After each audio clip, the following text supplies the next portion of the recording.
hay ruptura. Yo estoy muy interesado en los debates sobre cómo se pueden perfeccionar los instrumentos políticos actuales, cómo podemos mejorar, perfeccionar esta democracia. Igual que con Francia. Vamos a está el señor Trevijano en su derecho de seguir proponiendo la ruptura. Vamos a romper esta situación y vamos a ver la República Democrática.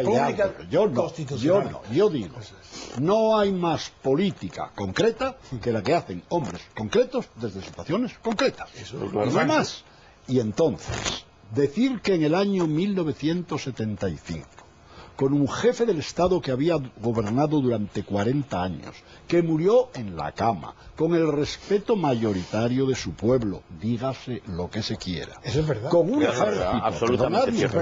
Absolutamente cierto. Es decir la verdad. Con un ejército al que él mismo puso en primer tiempo de saludo, diciendo: prestad al rey de España la misma lealtad que me habéis prestado a mí.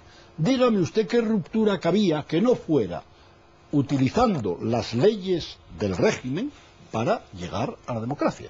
De la ley a la ley, como se dice ahora irónicamente, pero que es una evidente.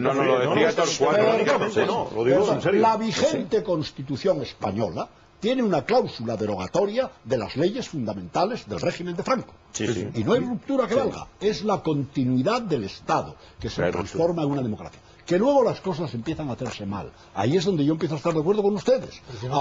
Los errores del texto constitucional. Vamos a ello. No cuestionemos todo el proceso, que es la primera vez en la historia de España en que un régimen se autodemocratiza por interés, por lo que fuera. Si ustedes a mí me atribuyen que defendí la reforma política para sobrevivir políticamente, me están ofendiendo. Porque yo lo hice con toda buena fe, respetando a los que estaban en contra, que algún argumento tenían a la vista de lo que ha pasado después, o de lo que está pasando, ¿verdad? O de las rupturas que se anuncian. Pero, en fin, con todo respeto, era una generación que había aceptado la legalidad y la legitimidad. Porque es que aquí nos olvidamos siempre... Le tomo la palabra, vamos a donde íbamos. Y entonces estábamos pendientes de un futuro democrático desde el respeto absoluto a la situación en la que crecimos y nos educamos y vivimos en orden y en paz. No, si la ingenuidad es una forma de desigualdades, invasión del Poder Judicial por los criterios de reparto político y bueno, el sistema de las autonomías. Pero todas estas cuestiones que estamos de una forma evidente plasmando ahora son consecuencia de aquello. Por ejemplo, el título segundo de la Constitución, el artículo segundo de la Constitución y el título octavo de la Constitución. Es que el hecho de que se aceptara eso como una cuestión de apaciguamiento y tranquilidad para los nacionalismos periféricos, vemos en dónde nos ha derivado. No en una cuestión de regionalización, no, es mucho más grave y mucho más serio con los partidos nacionalistas, que son descaradamente... Perdonadme, es que los datos son muy importantes y las precisiones son muy importantes. En el ejemplar original de la Constitución española, que está refrendado por el rey, el original, el documento, se expone en el Palacio de Congresos, podéis comprobar por vuestros ojos que no está la firma de Fernández Miranda.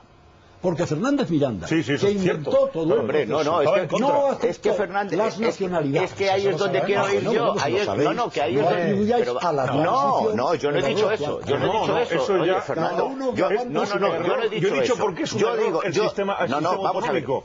Es un error, perdona, Ramón, por completar esto para que no quede duda. Doctor Paco Fernández Miranda, decepcionado, cuando ya ha perdido, desde luego, su influencia con Adolfo Suárez, y dimite, se marcha como presidente de las Cortes y ni siquiera quiere el cargo de senador vitalicio, ni siquiera que sea el representante en las elecciones que se van a convocar inmediatamente en el año 77, al final, en el año 80, muere absolutamente con una enorme depresión y en el ostracismo y, desde luego, deprimido porque estaba viendo que eso había ido por muy mal camino. Pero vamos al presente. El presente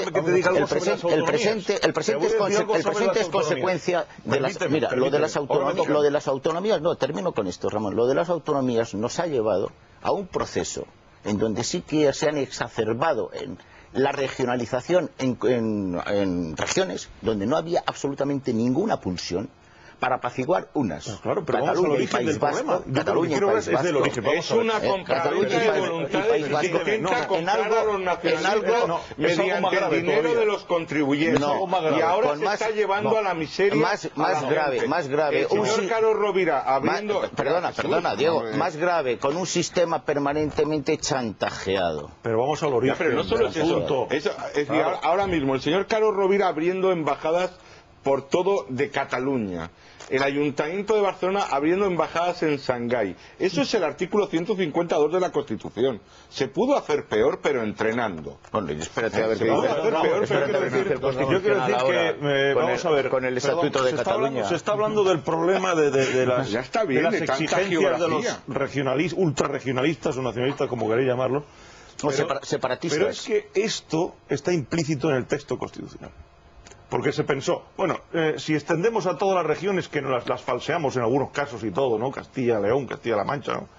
La Rioja por aquí, Cantabria por ahí. Si extendemos este sistema igual a todos, neutralizamos el tema de Cataluña y el País Vasco, los nacionalistas que hay ahí. Y ha sido al revés. O sea, lo que ha producido es que lo que ha producido, un momento, lo que ha producido, permíteme que termine, lo que ha producido es que ha habido una erupción de nacionalismos, todos falsos, que entonces, ¿qué pasa? Cataluña no quiere ser igual que el resto.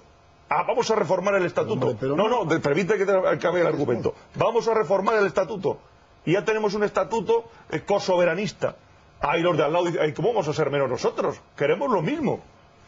Pero si es que es un disparate absoluto. Es decir, esto se hubiera arreglado sencillamente con donde hubiera una mayoría pro-autonómica, como autonomía política, en aquella, que solo era Cataluña, solo, pues ni siquiera el País Vasco, porque lo de Euskadi es un engendro antihistórico. No estoy de acuerdo con don Ramón Peralta. En el resto no había ningún sentimiento de tener un parlamento y un gobierno propios, no había ningún sentimiento mayoritario. No, es verdad. No había ningún sentimiento mayoritario, en Cataluña, ninguno.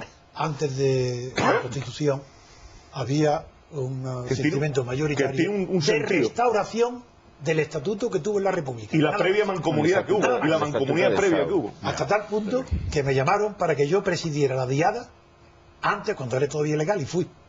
Porque yo también defendía en Cataluña la restauración del estatuto que había sido prohibido por las armas. Y ya está. Y luego régimen común en el resto. Y se acabó.